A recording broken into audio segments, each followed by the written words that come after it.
जगला में जो करे वो करे रात के मिलेला सुकून खाके राजा जी के हाथ के अच्छा लागेला।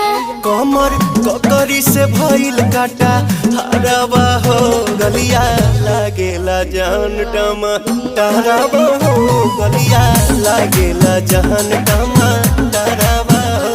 ओहे तोर गया तुझे को में बात करना अपने खाला पहले हम के खिया करना तबे भइल बा कमरिया मोर चाह करना तबे भइल बा कमरिया मोर